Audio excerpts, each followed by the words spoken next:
So, so I'd just like to welcome you all here this evening.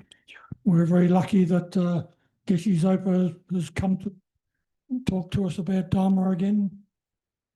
Very much appreciate your efforts in travelling around the world teaching, and as you can see by attendance, it's always very popular when you come. So with that, welcome and thanks. Thank you. Okay. We'll start on page 1. Acknowledgement to country. We begin by acknowledging the Wajapnunga people, traditional custodians of the land on which we meet today, and pay our respects to their elders, past, present, and emerging. We extend that respect to Aboriginal and Torres Strait Islander people also everywhere. So I'm sorry that we don't have enough copies for everyone, but look on where you're from. If you have to.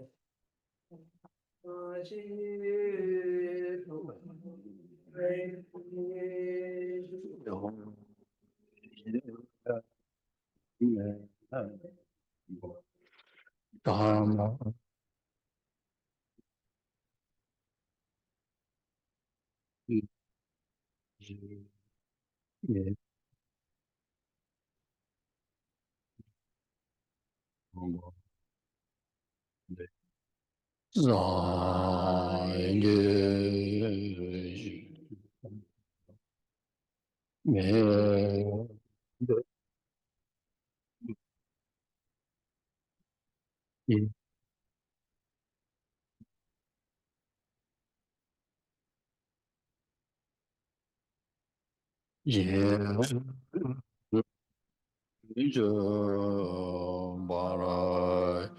Shodam Rana Mendala Gamneya Daya Me.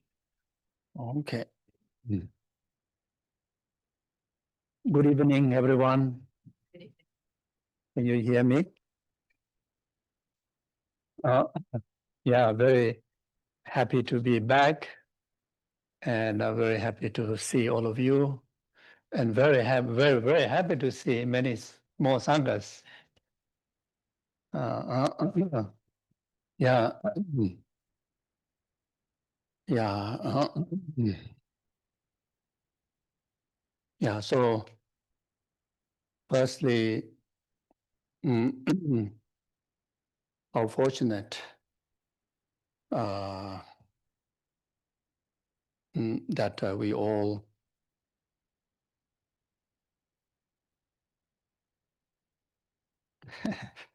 survive another year.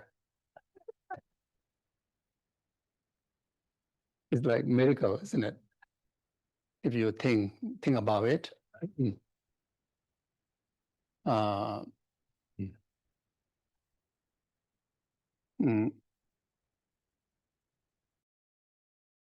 Environment of samsara means very uncertain, very fragile. There's no firm, definite, trustworthy basis from every aspect.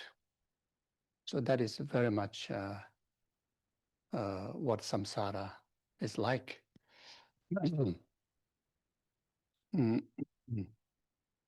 In the midst of, so much thing going on in the world, environmental level,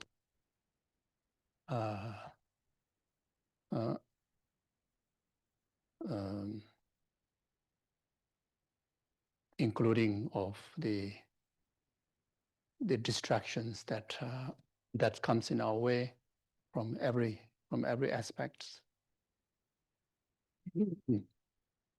There are more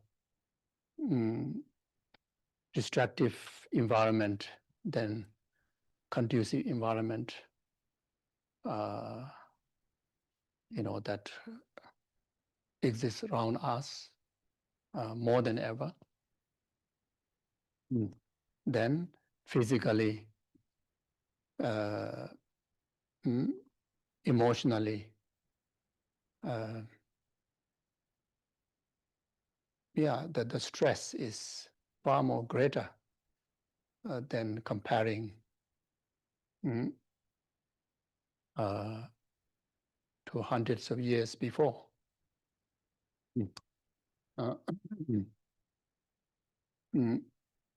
And in such an environment, yeah, many sentient beings, including humans, they didn't manage to survive the life. So many have died.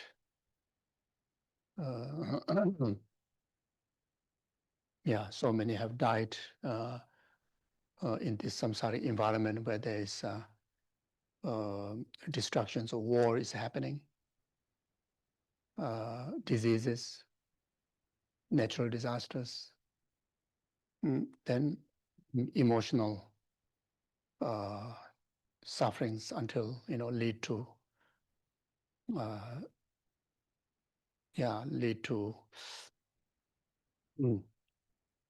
distractions of physical health, then pass away, distractions of emotional health, until even people suicide.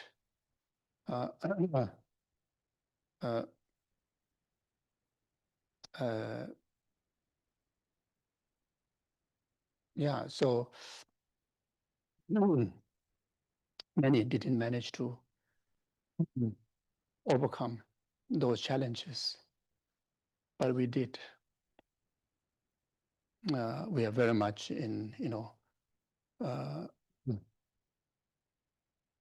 very much in similar kind of environment, but we are not one of those who didn't make it. So from that point of view, very fortunate, to be alive. And it is something that, to be acknowledged, how fortunate we are. And this fortune also,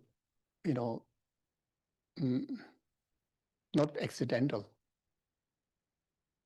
It has its own causes from the understanding of how things exist, and understanding of the understanding of the karma, the cause and effect. It has to be due to the meritorious causes that we have accumulated in the past, and meritorious causes that we are accumulating collectively in the environment where we are, which result ourselves to be in the place, in the right place, in the midst of destructive environment of samsara, but still, more secure, more secure place where each and every one of us have been, throughout the past year. And the family, the friends, the community that you have been around also is a conducive environment, and that also result of meritorious karma.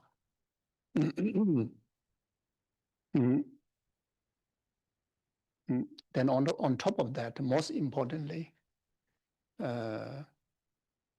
you manage to take care yourself and your environment positively, something which is beneficial to bring about the result of where we are today. So there's a great contribution, meritorious contribution, or virtuous contribution from individual oneself, as well as those of the people, those of the community that that you are related to. So this is something that to be acknowledged, and in order for us to again to have a meaningful year ahead, meaningful days to come, more positive, more meaningful, safer, environmentally, physically, emotionally, to be more beneficial for temporal level as well as for long term. And that is very much need to, I think, set on the basis of acknowledging those goodness that we have been in the past. Yeah, so this is something that for me I would I find as a like miracle. It is not easy, but we managed to achieve those, and those are great things. Those are beneficial, you know.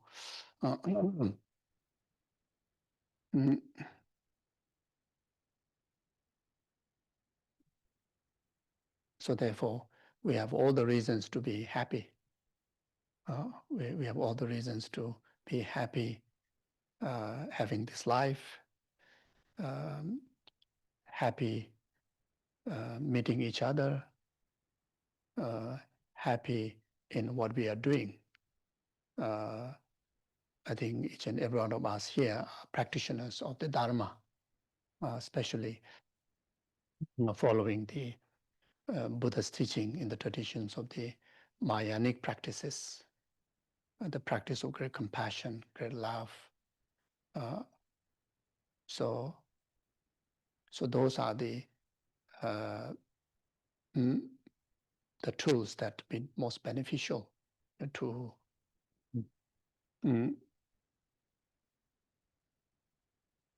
that we manage to not to sidetrack from great distractions, or great material distractions, great delusional distractions, great, comical,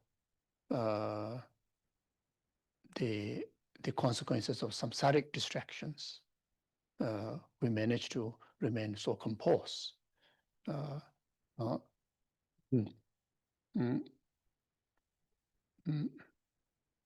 Composed in this great value of the altruistic qualities like great compassion, great love, etc. So, yeah. So, just want to say that. It makes sense. Yeah. So.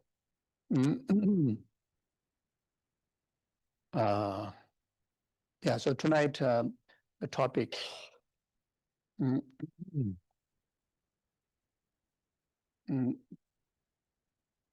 mind training in challenging time. So I think we did quite well. As I mentioned before, that is also, some kind of result of the mind training is happening. That's why we managed to survive in the composed value in altruistic practices, because of the mind training. So anyway, so here mind training in challenging time.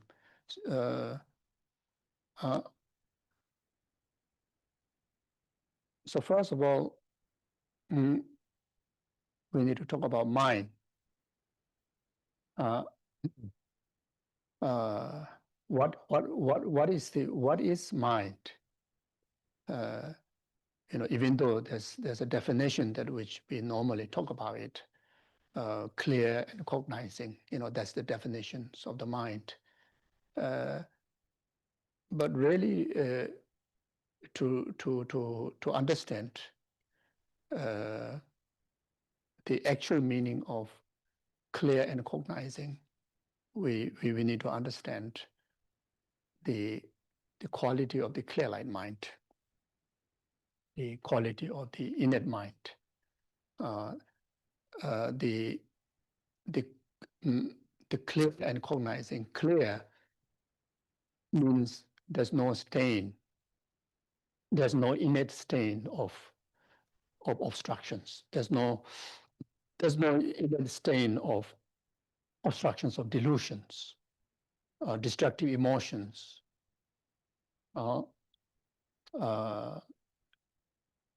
There's no innate stain of dualistics, dualistic perceptions. There's no innate stain of impurities. So that's what it means, clear. So nature of our mind carry the quality of being clear, being unstained. So from here we can understand that all the delusions, all the destructive emotions, like such as ignorance, such as anger, attachment, ego, depression, all the bothering or disturbing, emotions that we can name, in fact, is not an innate quality of our mind. Just like space being clear, like a sky, space like a sky being clear by its nature, clear in its nature. So therefore, the storm, the cloud, it is not the innate quality of the space or the sky. And those storms and the clouds, even though obscure the clarity of the space or the sky, is very much in temporal level, circumstantial level, not innate. So therefore, even though the day can be so stormy, the day can be so clouded, but we can still aspire for a clear day tomorrow, or next week, or other time. If the cloud or the storm is the innate quality of the sky, then there's no hope for clear space, clear sky. Similarly, the delusions, the defilements, all the disturbing emotions, since it is being not the innate qualities of our mind, then we have a hope. We can aspire for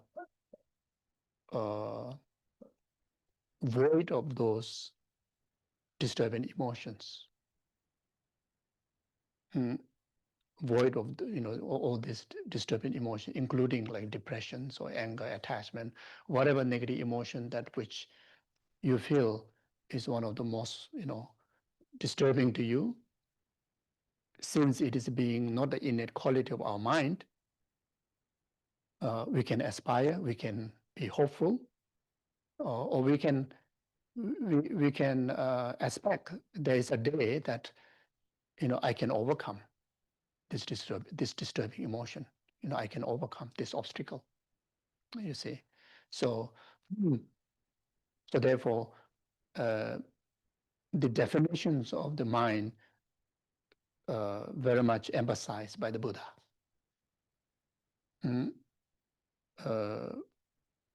We as ordinary being, logically we can understand, but it is a definite being absolute that way, we don't have the ability at this stage, to have the complete knowing of the absolute clarity of our mind. If we do have that quality, then we are no different than the Buddha. Mm-hmm. So therefore, if we apply logic and try to examine how the negative emotions exist in our mind, in our mental system, the moment you examine, you start to realize, you start to see those negative emotions are circumstantial. It's not an innate quality. And that we can do, even we as ordinary practitioner, even before becoming Buddha, we can have a conviction of understanding the quality of mind is clear. And from there we can develop trust to the Buddha's word, that the statement that Buddha make, the definition of the mind is being clear and cognizing, from that point of view. Another important benefit of having conviction in that, we will not have a complete attachment and grasping in relation to any negative emotion that comes in our way. We will not have a complete, grasping, like grasping as a permanent, or this grasping as a permanent, as this negative emotion as a permanent quality of my mind, or permanent quality of my being. When we have the conviction on that, then we will have a heart of patience, we will have a heart of wisdom, we will have the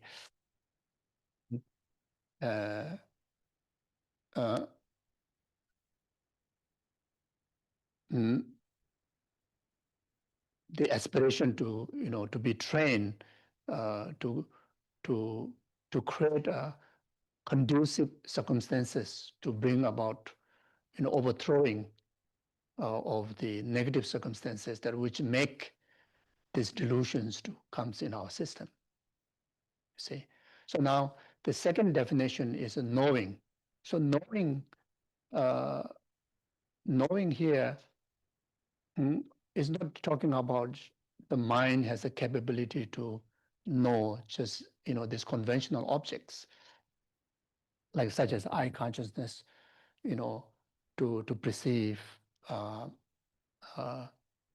like physical objects. The like the different five mental, secondary mental factors has their own qualities to be know it is objects. So here the knowing is not just talking about that. Knowing here is referring to knowing the truth, the definite way of existence of all existence. So knowing here very much referring to wisdom. Wisdom realizing the absolute way of existence of all phenomena, which is the emptiness way of existence of all phenomena, or the wisdom that understands the lacking of inherent existence of all phenomena. Start with self, aggregates, and the rest of the phenomena. So from the second, the characteristic, the definition of the mind, knowing.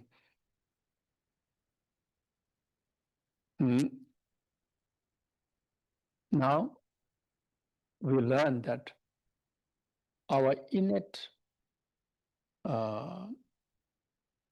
quality of mind is wisdom, not ignorant. Not carrying limitations. Rather, it is a wisdom.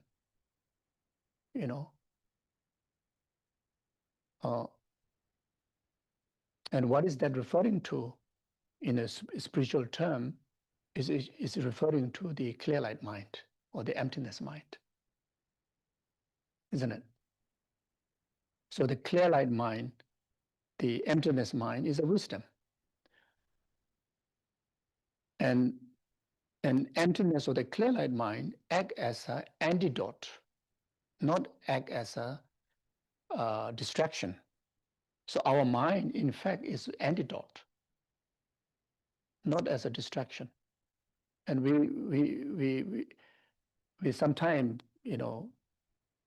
think our mind is so disturbing, this disturbing emotion, we say this disturbing mind, your disturbing thoughts. We in fact, when we learn like that, we're in fact referring to a very gross level of the mind. We are not referring to the actual mind. We are not referring to the real mind that which really serve the basis of who we are. We're very much like touching to the surface and making a judgment. That's the wholeness of your mind, the wholeness of the way how you think, the way how you are. You see, so there's a big mistake there. You see, but when we know the definition of all knowing, then at least we will not get into the trap of the ignorance narrative.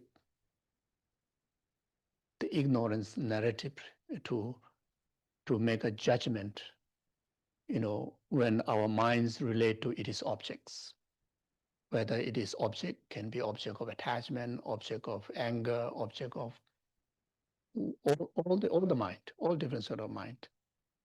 When we have that level of understanding, then that naturally reduce the grasping, the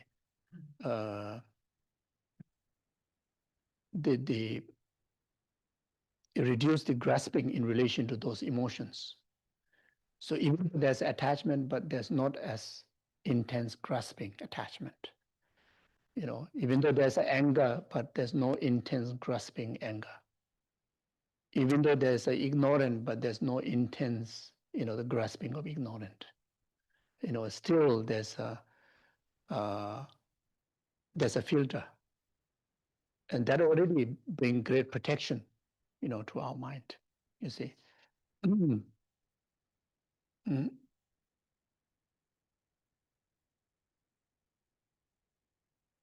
So if we utilize the real mind, the potential, the whole potential of our mind, we can able to see things, realize things without, the dualistic way. Be free of dualism. We will able to realize the truth of every existence. We will able to see selflessness of your own existence. You're able to see the selflessness of phenomena. You will see the selflessness of the emotions.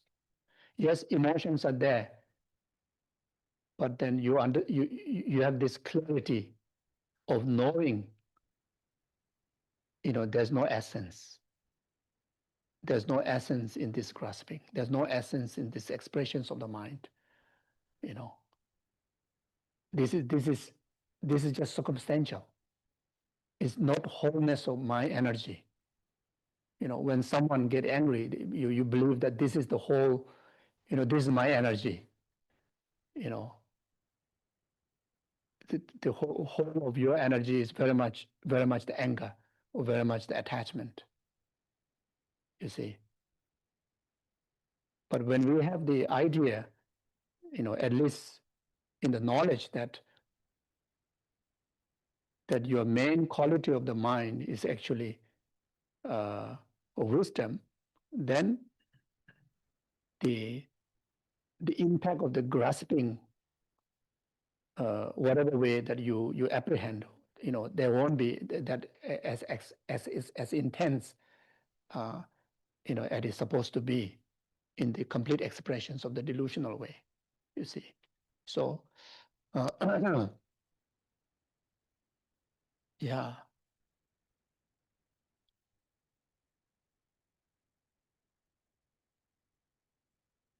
So if we try to, utilize the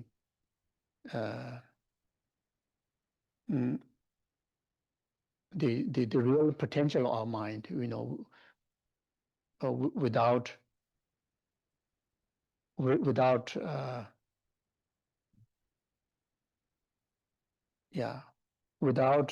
submitting, our ability under the control of the delusion, then when we think about who I am, you start to see the real you, not the false I.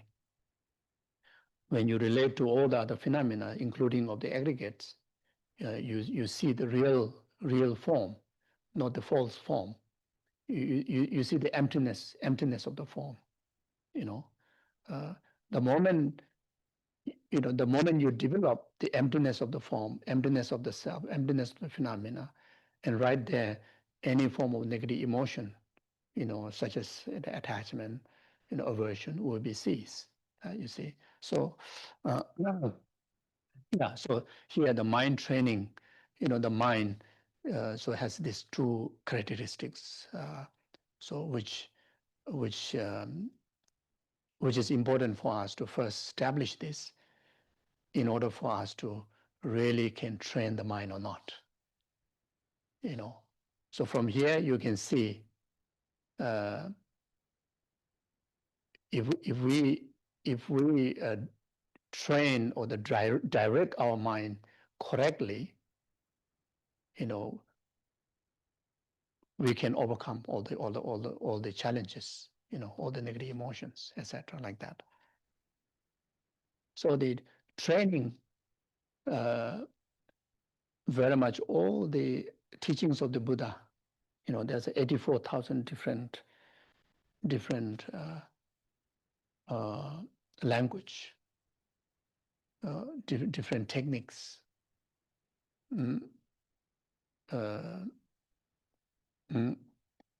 different tools. All these are the tools for training or antidote to bring about a training, of this disturbing mind, or this untamed mind, or the delusional mind. So all the attitude aspect of the Buddha's teaching, like such as practice of true love, true compassion, bodhicitta, then the practice of wisdom of no self, wisdom of emptiness, including the wisdom of understanding, impermanent. All these are the tools that can use to train, train the mind. You see. Now, when we talk about now the challenge, so challenge. The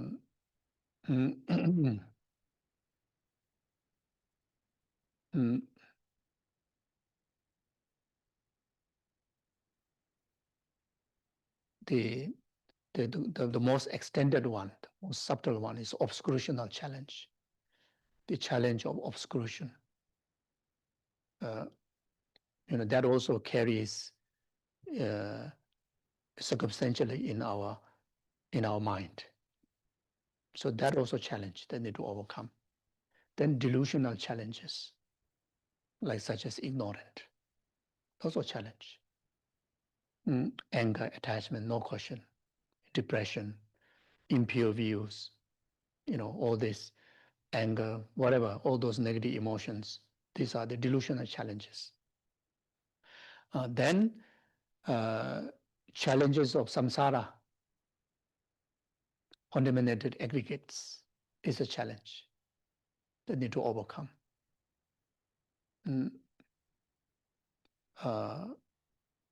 The karma is a challenge, need to overcome. The contaminated, the product, which is the samsaric aggregates, the environment where we live, that also is a challenge. That also need to overcome. Then our physical aggregates, this also contaminated. This need to be overcome. Without doubt, isn't it? So much of challenge to do with our body. There's like a never pause.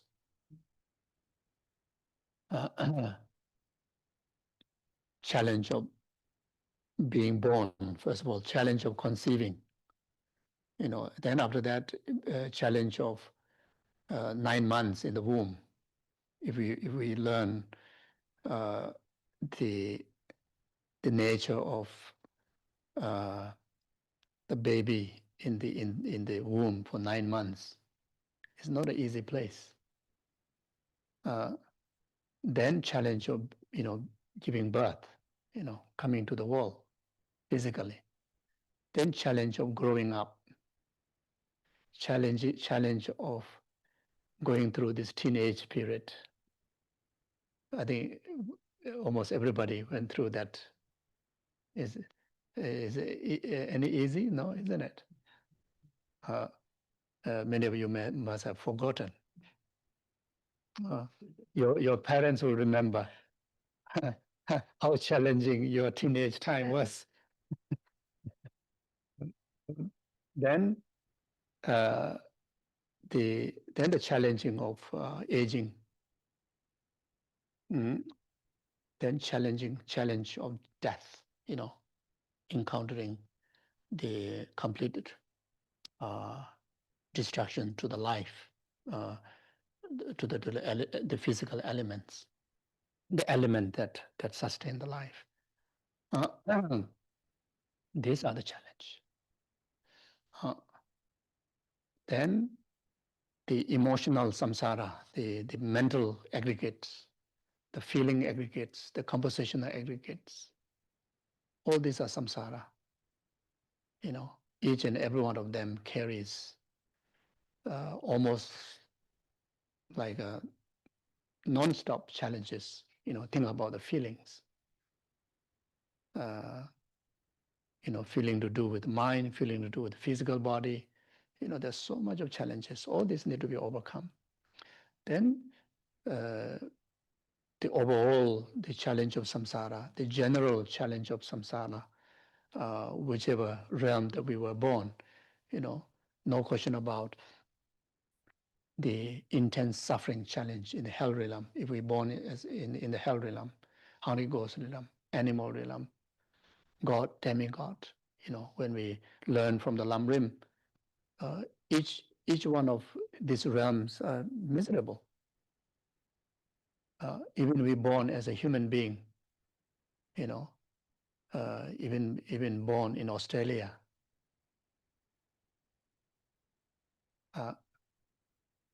especially born in Perth. It's one of the most beautiful places. Vast sky, very wide road, not congested traffic as in Delhi. We just experienced in Delhi, isn't it? So anyway, yeah, then almost everything is looks perfect, but still, there's so much of incompleteness there. There's not like complete satisfaction, complete settledness.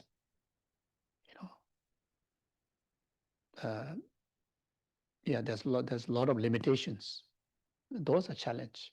So, as long as we're born within the samsaric existence, even born as a human and God, it's still these are challenge and need to overcome. Then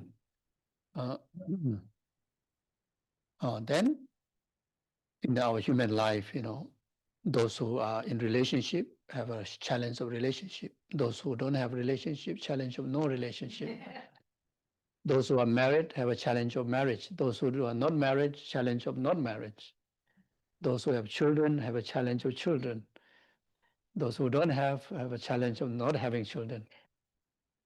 If educated, also a challenge. Not educated, also a challenge. Have work, also a challenge. Don't have work, also a challenge. Young, also a challenge. Getting old, also a challenge. Getting sick, also a challenge. When you are not sick, also a challenge. When you are not sick, also you are not fully happy. Even after achieving almost all the human conventional kind of so-called qualifications and goodness, in finance, health, family, still, it's still, you feel life is still quite tough. Even you may not feel every day, but time to time, you feel life is not easy. Something is not perfected, isn't it? This is a challenge, you see. Then especially our emotion is amazing, isn't it?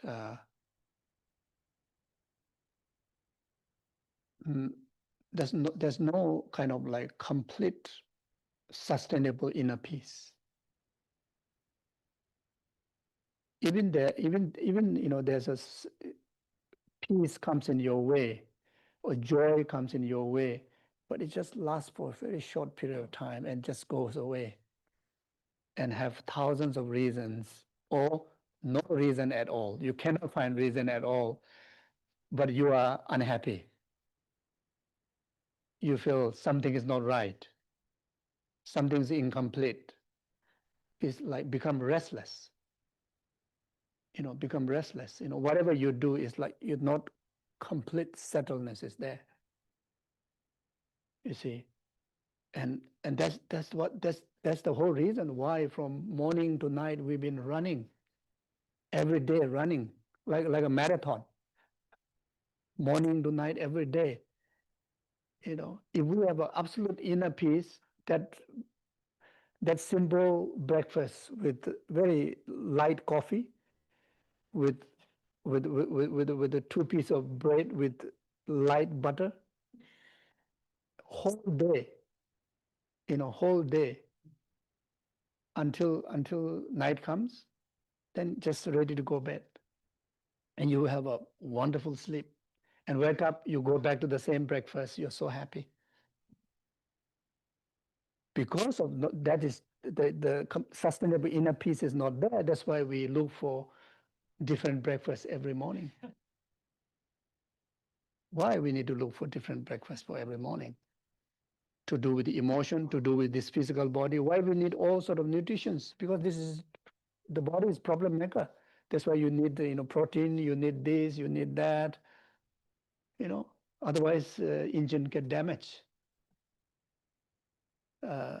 It's a challenge, isn't it? So emotionally, yeah, it's so difficult to do one thing in just that one thing for whole day. There's no way, impossible for me. It's impossible to settle that way. So there's a kind of restlessness. You see, but then again, if you are fully like, even though you do so many things, but in every doing, there's like a how to say, absolute fulfillment, and fulfillment after fulfillment. You see, and you can end the day with, wow, well done. It's not easy to have that kind of conclusion of the day.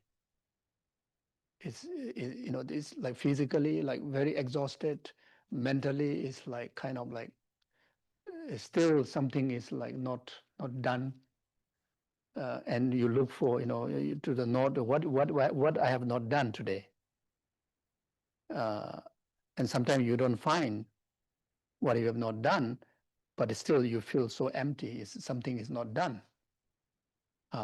Then the next day again, either without any direction, we just run around, or even with direction, but there's no kind of fulfillment, absolute fulfillment. The whole life very much like that. So that's quite torturing. That's very challenging, isn't it?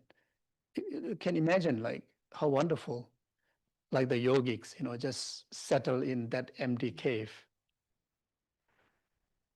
and very much see the same sky every day, and also very much from the same window, same direction, not even like changing other directions. The same food, maybe no food, the same cushion, and like absolute settledness, Mm. So all these are challenges, you see. So now, so the Dharma practice. So the Dharma practice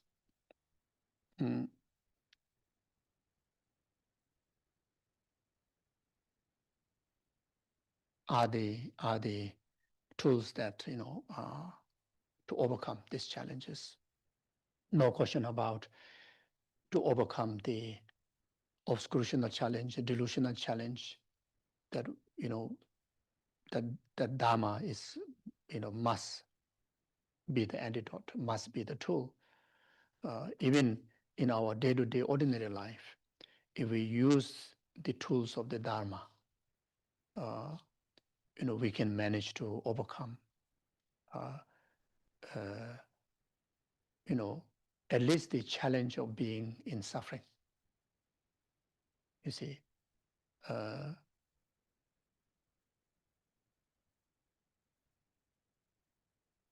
so very much in conclusion, accept our mind that nothing is in our control. Accept our mind. Nothing, in fact, is in our control.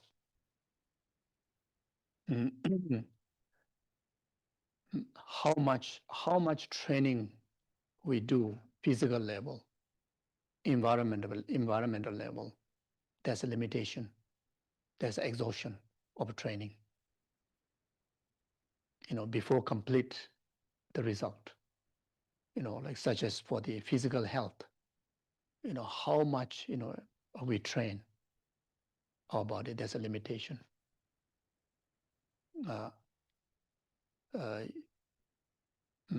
Even the training is not complete, but the exhaustions of the base of training will be complete, will be finished by exhaustions of life. How many medicine we take, how many food we eat, how many exercise we do. At the end of the day, even though the food is not finished yet, medicine is not finished yet, exercise is not finished yet, the gym is still there, but then life force ends. So you see, so similarly, physical level, everything carries limitation. Because of that, can conclude as nothing physically is in our control. The time is not in our control. Our life force is not in our control. We believe we have control over life. No. Even someone already 100 years old, I think still aspire to live long. Nobody want to die today. While aspiring, don't want to die today, many people dies. You see. So any material level, any physical level, including life and time, is out of our control. It is in others' power. We have only limited control. we have this notion of that we have control over our time, we have control over our life, we have control over our health, we have control over the environment. As long as we are in samsara, everything is others' control. Control of the karma of the past, either by collective karma of the entire living beings or the individual karma.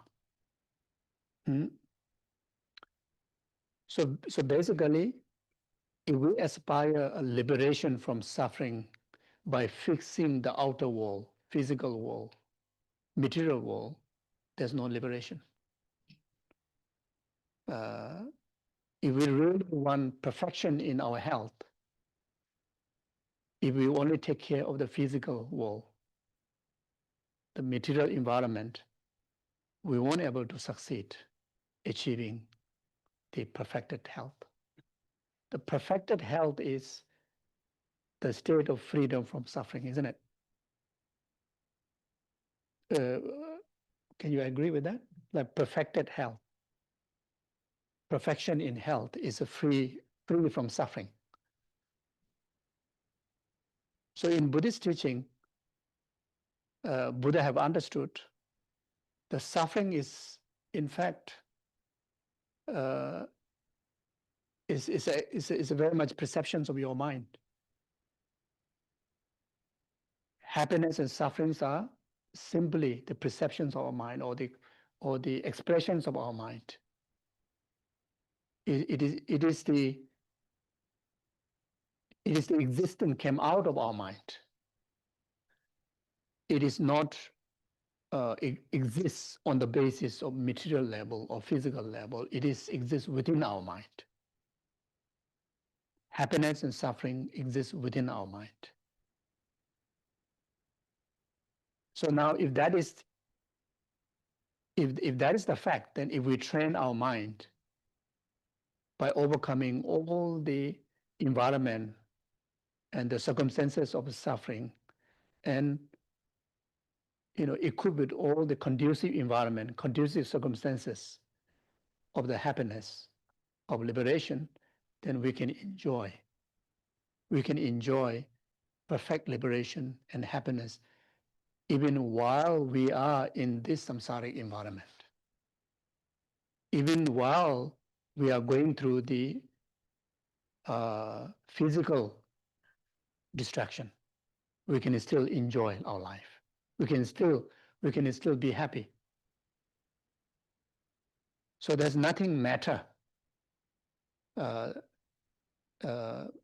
with the physical and the environmental world, the quality of our life. So the quality of life very much defines the quality of our mind.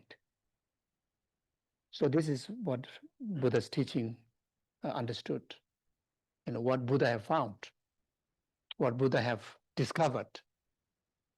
And that's what that's the whole reason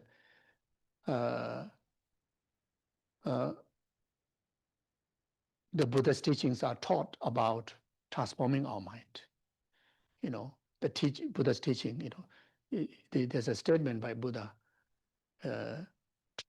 transforming your mind is the teachings of the Buddha. So, transforming our mind, if any individual in actions of transforming your mind means you are living in the Buddha Dharma. You're living in the practice, you're living in the teaching.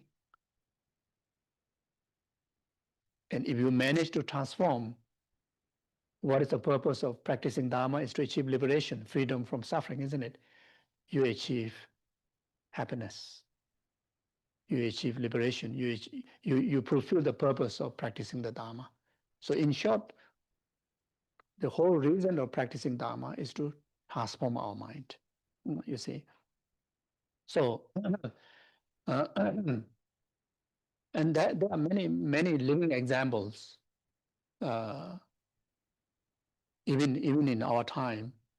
There are serious practitioners of the Buddha Dharma, that their physical aggregates are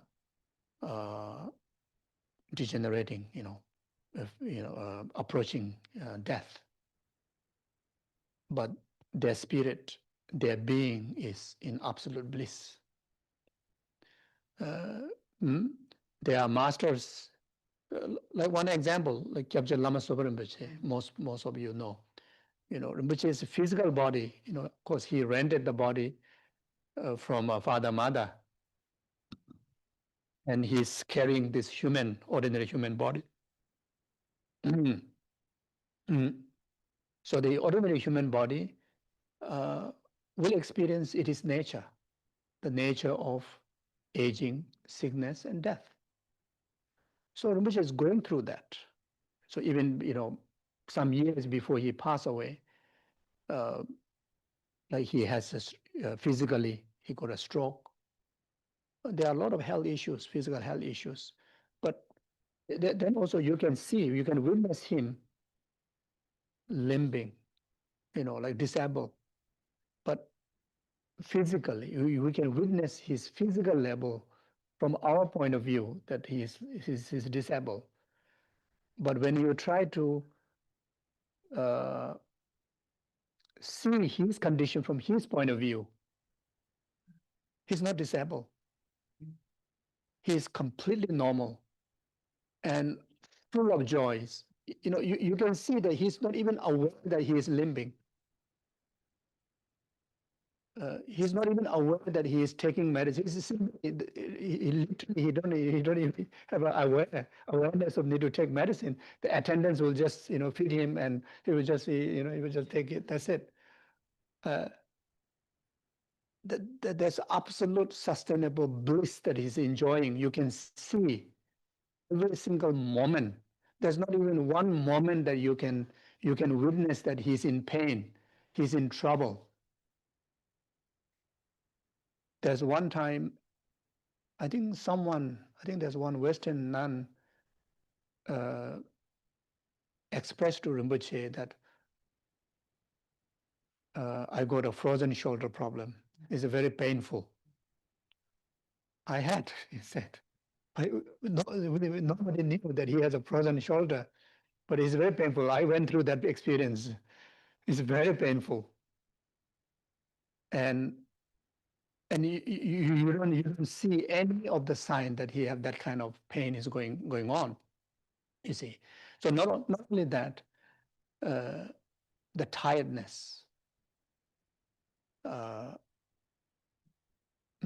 hunger from not having food, the tiredness to this human body non-stop, day and night, without sleep, attending the well-being of others, either teaching. You see, this is just about half an hour ago. My voice is so small. It's almost like I didn't have my dinner. I had a big dinner, some more. Yeah, it's maybe 2 portions of rice. Still feel so weak. And Rinpoche teach non-stop. He meet people non-stop. He do all the other practices whenever he find a free time, or meeting people or teaching. Day after day, year after year, you will not find even one moment that he is exhausted. The experience of exhaustion is not nice.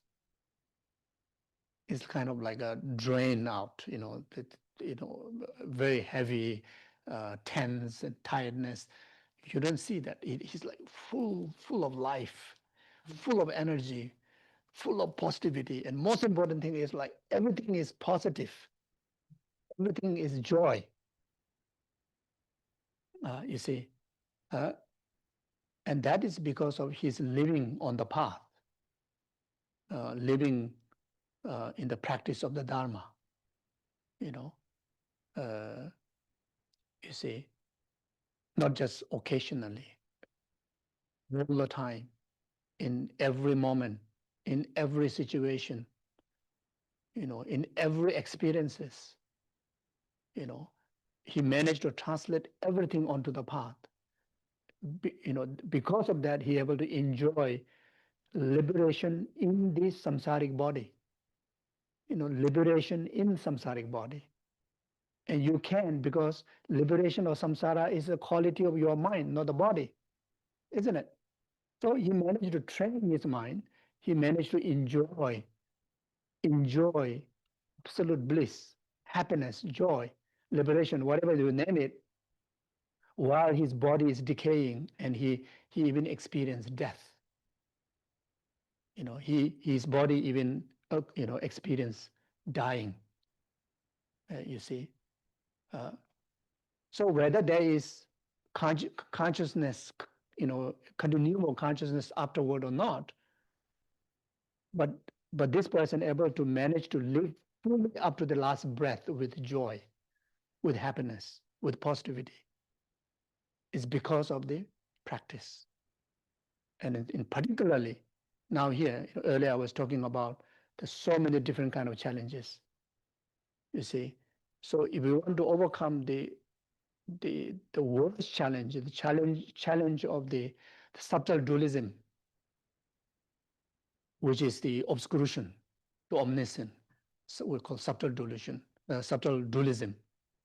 Then the practice of like tantra. See, it's a direct antidote. Or then like subtle dualism, very much you can say the subtle dualism which in the stage of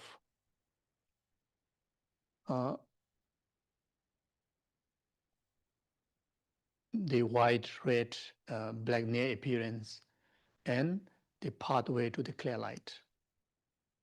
You see, only through the tantric practice, able to overcome that challenge, that most extended challenge. And the result of overcoming that challenge is enlightenment, full enlightenment. Now, the second level of challenge, as I mentioned before, delusional challenge, like ignorance, challenge of ignorance, challenge of anger, challenge of attachment, ego-centered, etc. For that, then the teachings of the main body practice of the Mahayanic Dharma, and the teachings of the main body practice of the middle capable beings path, the wisdom of emptiness. You see, wisdom of emptiness is the main antidote to overcome all the delusional obstacles. The result of overcoming that challenges, you achieve the benefit of liberation, such as nirvana. Such as nirvana or the arahathood or the Arya beings. In the Bodhisattva level, through the tools of the altruistic wisdom, that you manage to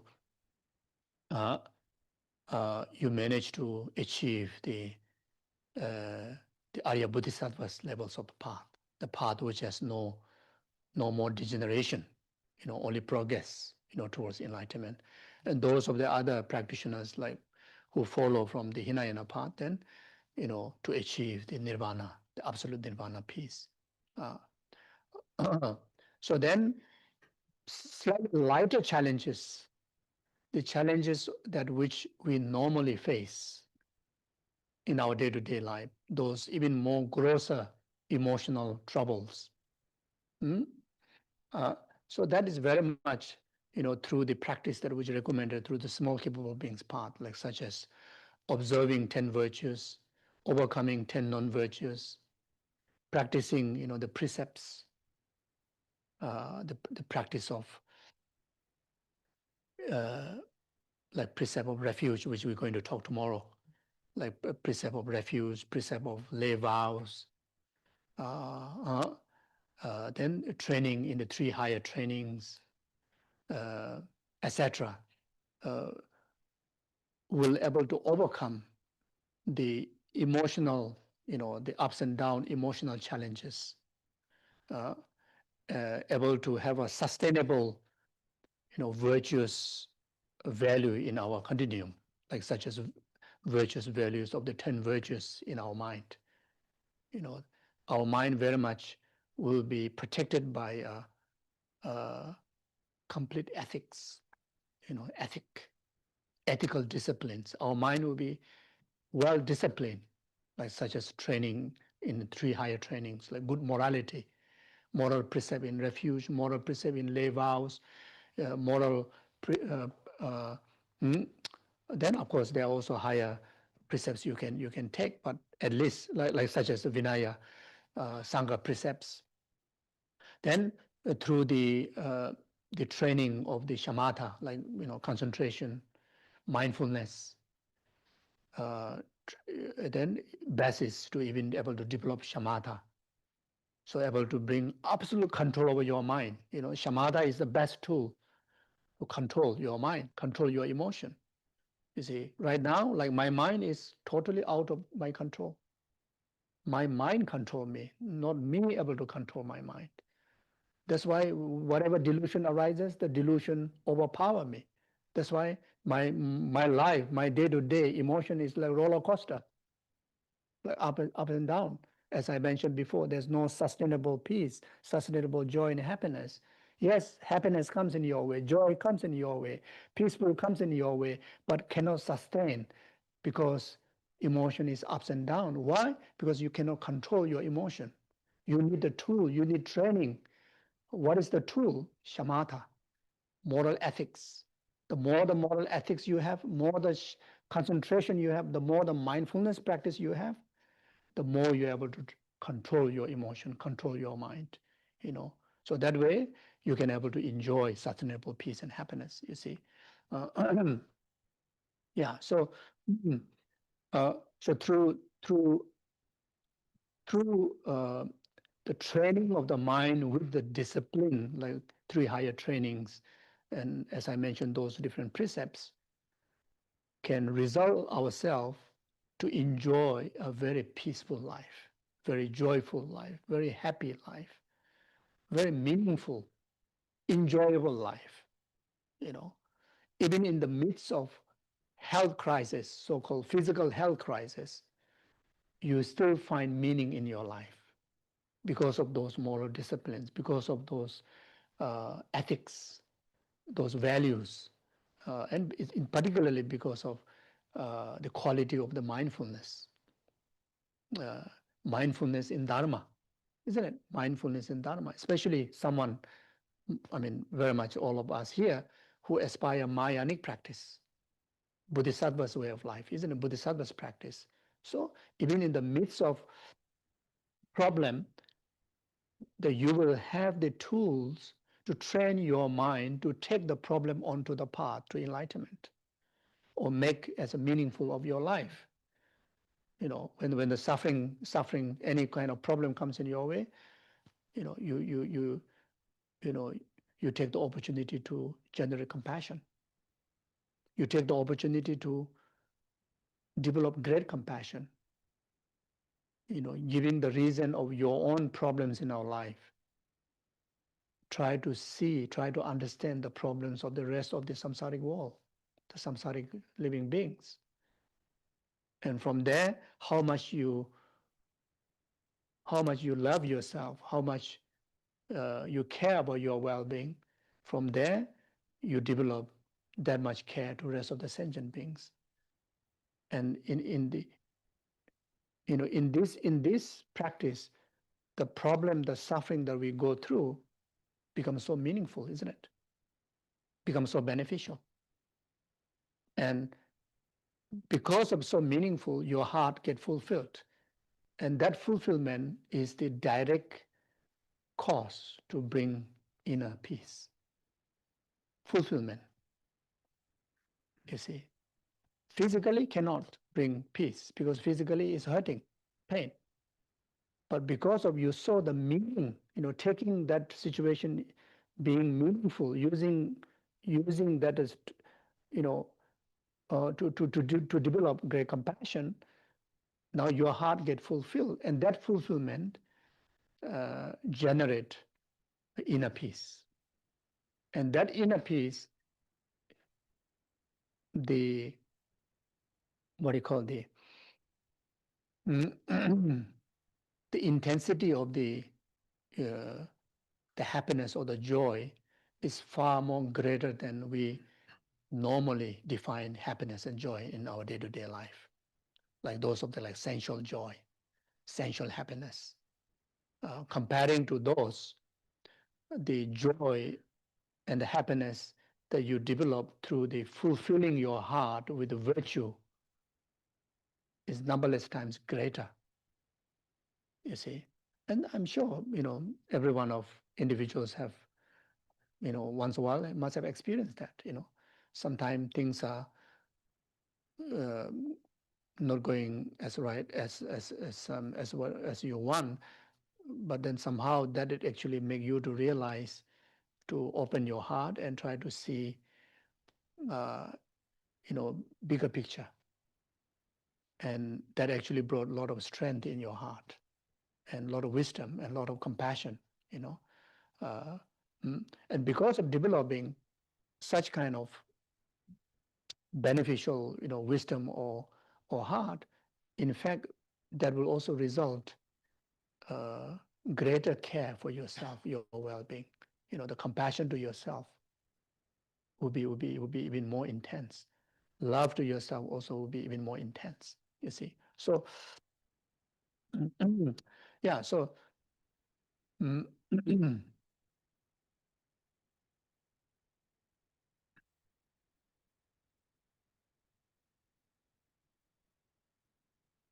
so there are many tools.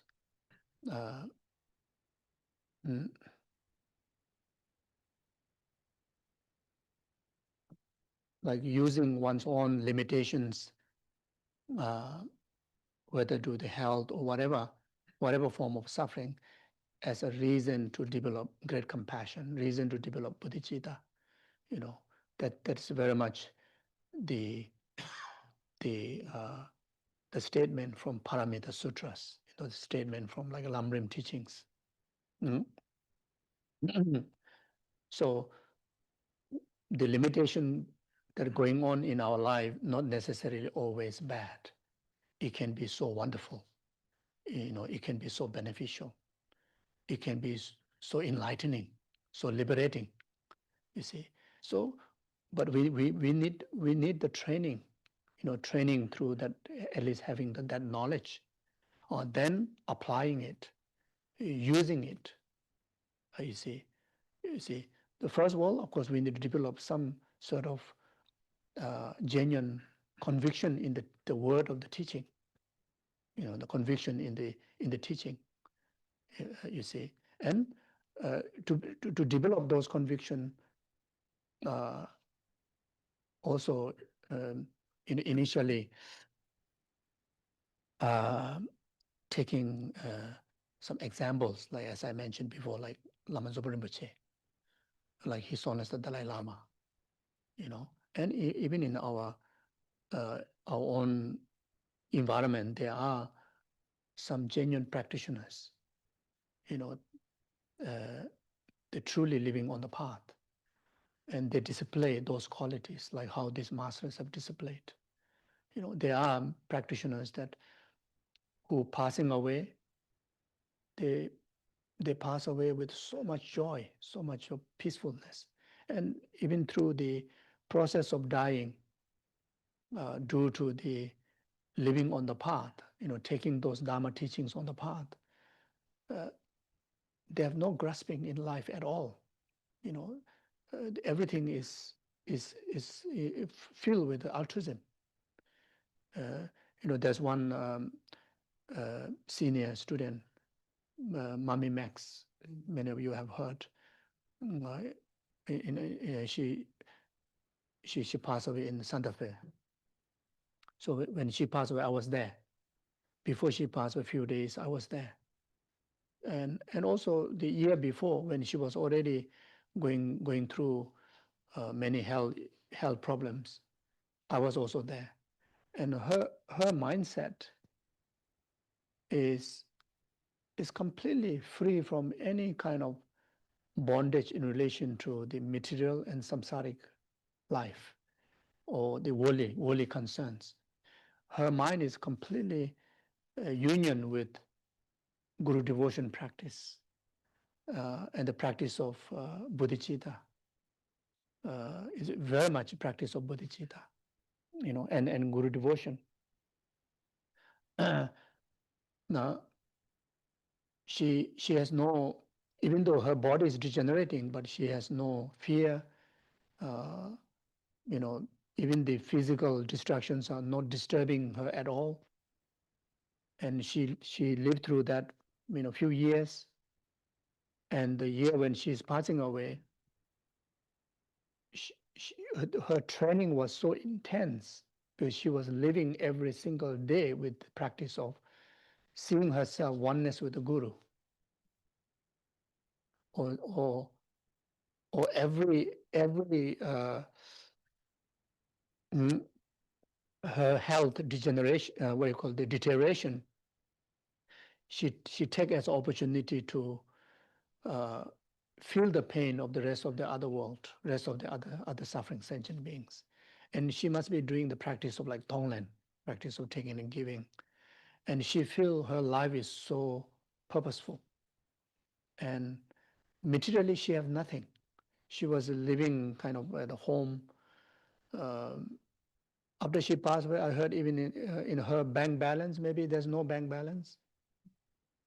And when she was, throughout those few years, she was surrounded by so many friends, Dharma friends. I think she have renounced her worldly family from a long time ago.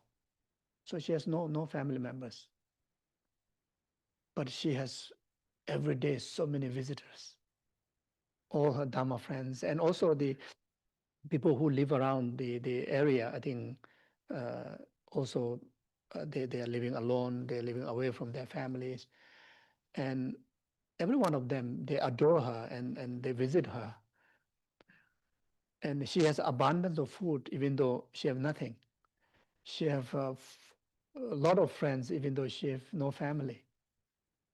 And when she passed away, the whole world was praying for her. In the whole PMD centers, everybody come together, celebrating her life. Because since young, I think she met the Dharma, I think she in quite young age. And she trained, she trained her mind in the Dharma. She started, with the teachings of the small capable beings, like refuge practices, etc., etc. Then eventually she even trained in, Mahayanic teaching and even in tantric teachings. So very much whole life she never stayed separate from the Dharma training, and that managed to overcome entire challenges in her life. The challenge that she faced when she go away from her family, she overcome that. She was, I think, a very rich lady. I think she, in fact, one of the main, sponsor or the supporter to even start a Kopan monastery, I think. But she gave away everything, and later she have nothing. And to go through that transition is challenging, but she didn't experience any of challenges because of the training on the Dharma, the training in the practice of Guru devotion, training in the practice of bodhicitta. Then after that, yeah, she was initially, I think she lived a lot of time in Nepal. Then later she lived in the West. And it's not easy. But she never experienced that difficult aspect of life. She always experienced abundance of her life, so much of fulfillment, So even at the last breath, you see,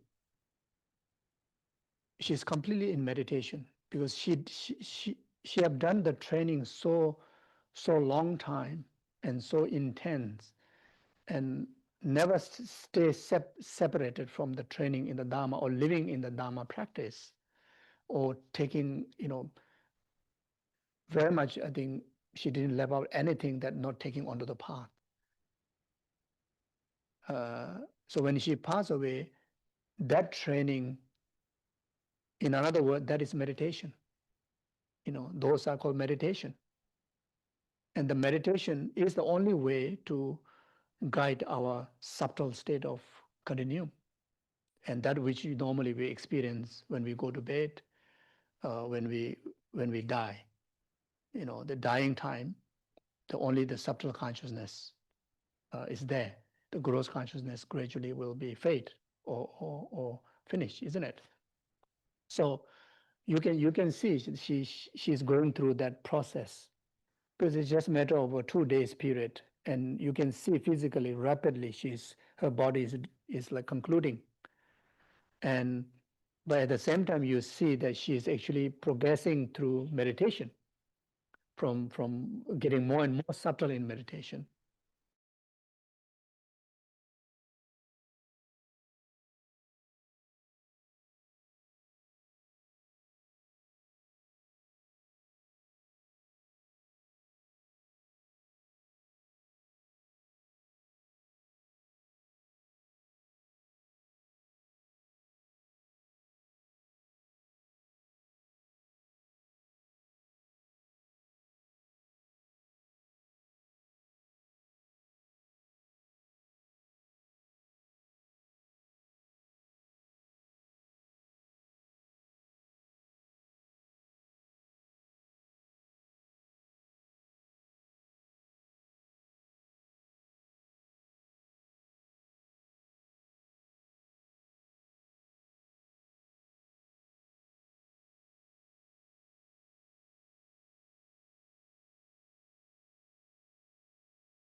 Mm.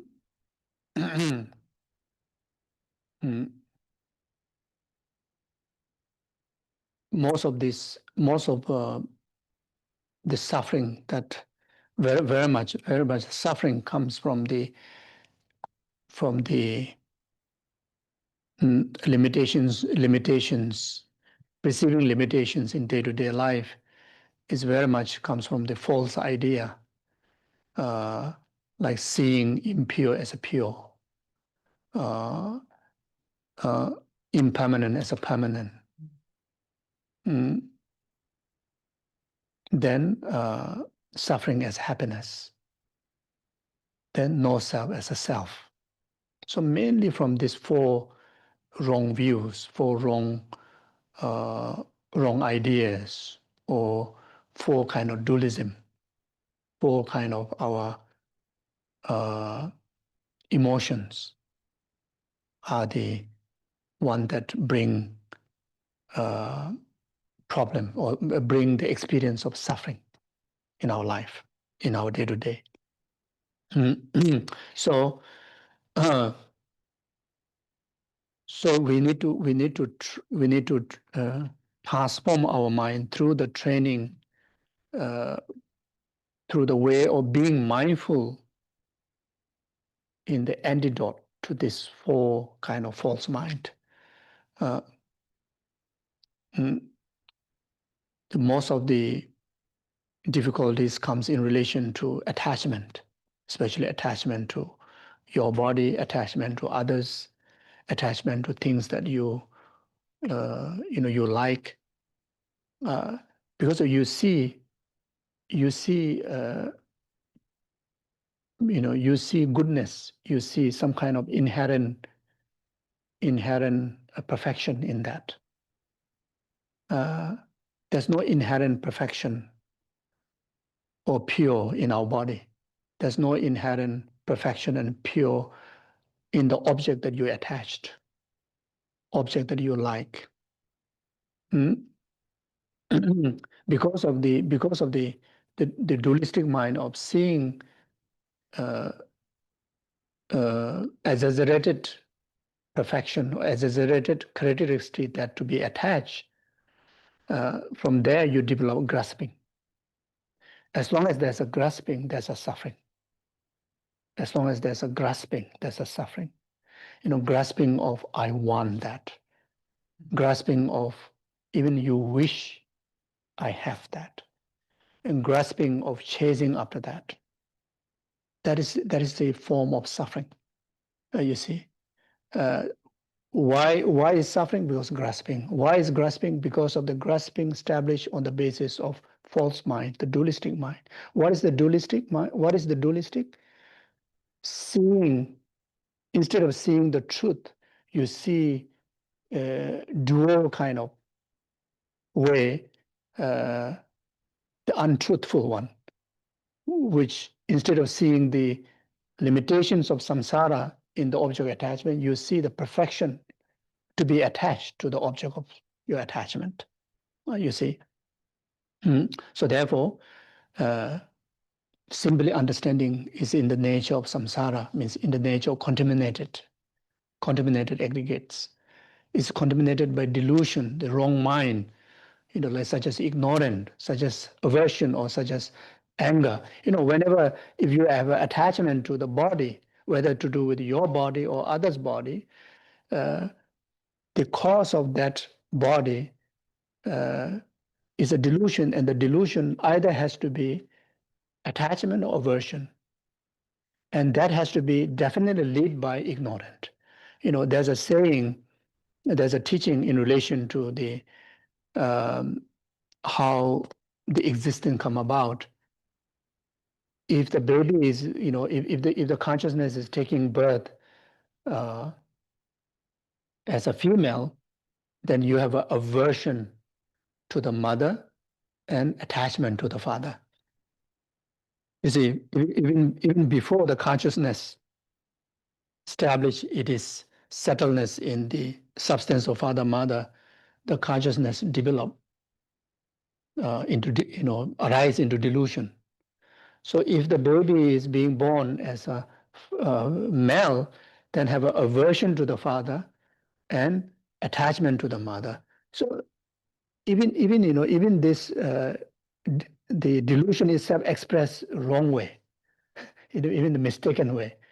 If you want to be born as a female, you should have attachment to the female, isn't it? But the even other way, the opposite way, and that is because of the directions of the ignorant. And the ignorant means not knowing the real thing, the not knowing the beneficial thing.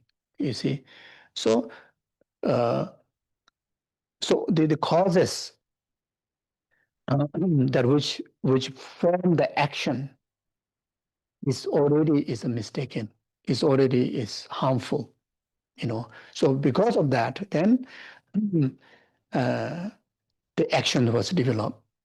Then from the action, even to develop at the physical body, it very much actualized from a filthy substance. You see, the true substance from father, mother is understood as a impure substance. You see, from there, this body was developed. Whether you attach to your body or whether you attach to someone's body, very much you see that impure aggregate as a pure, and that's the way you develop attachment, you see. So now seeing the object of attachment, the body, as a samsara, means contaminated aggregates, is an antidote. So we have to train our mind, having the mindfulness in this wisdom, and overcome the challenge of attachment grasping. You see? So now if the attachment is towards, let's say, something, let's say home or car or whatever, the object that which you like so much, or the flower you like so much. And when the flower dies, it hurts. If the object that which you like, if your car, if anybody scratch, anybody will be happy? If you're happy, I go and scratch. So you see, so no one will be happy, isn't it? If someone even got a slightest of scratch, even a mosquito scratch, also you'll be so unhappy. So you see, so now here, why unhappy? Because you have a permanent grasping to a something which in nature is impermanent. You see, so now here you need to apply the training of being mindful in the impermanent wisdom. So now, if we suddenly look at the mirror, realize I am so old, you don't need to figure it out, but if you have a permanent grasping, you will figure it out. So you just enjoy the progress, enjoy the development. Even death comes, enjoy the development. This is what the practitioner do by understanding it is nature, rather than having this false grasping. Why we fear of death? Because one of the main things is we have a permanent grasping to the life, which against the nature. Being born in this aggregate is the nature is to be die. In fact, every moment, every next moment is dying from the previous moment, isn't it? You see, so now this will solve a lot of issues in our life. The wisdom of impermanent will secure your inner peace from disturbances. And there's so many things because of it is not working the way how you want. It's not what you call the teacher is not doing it on time. The food is not time on the table. Now the teaching is not finishing on the table, not the time. The 5 minutes is on the time. It's fixation. And the fixation is permanent grasping. If we overcome that fixation, there's a lot of problems solved. A great example, Lama Zopa Rinpoche. In Lama Zopa Rinpoche's life, he lived in this practice of impermanent. He had no time. There are occasions that, I used to be attendant for about 3 years. One time in Singapore, the teaching started around evening 7 o'clock or 8 o'clock, and it went until morning 8, 9 o'clock. And it's not on Saturdays or Sunday, whatever, it's working day. So of course at night in the center is full. Morning only the attendants are left. When he closed his eye, he carried on teaching whole night. Then for him it's like no difference, that the full house and just the attendance is the same. There's and many of you experience he never start his teaching on time. Sometimes delay of 5 hours, 6 hours, a half a day, maybe one day. There are programs delayed for 3 days. People keep waiting every single moment. And it is a great training until everyone, there are also occasions people, protest, I remember in Malaysia one time, there's a group of people come say, how come, he's supposed to give, I think one initiation, and say, instead of giving initiation, you've been teaching Lamrim.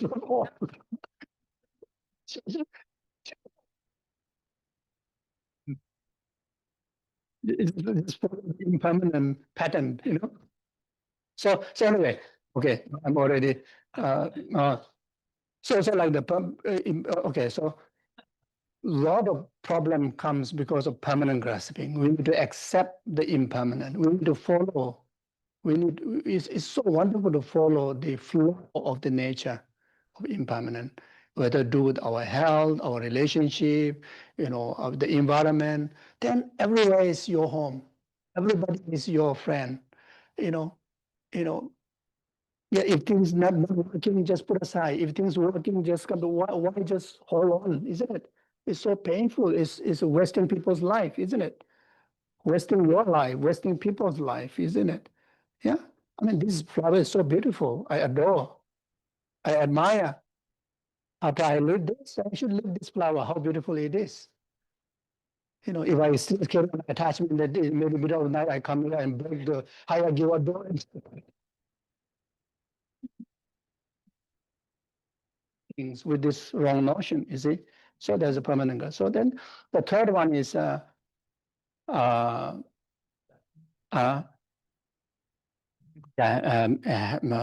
happiness, you know, suffering, happiness. You know, even though nature, the samsara, you know, the suffering of change is a suffering. Pervasive compounded, the samsaric aggregates, the world, even we are living in Perth, is still suffering.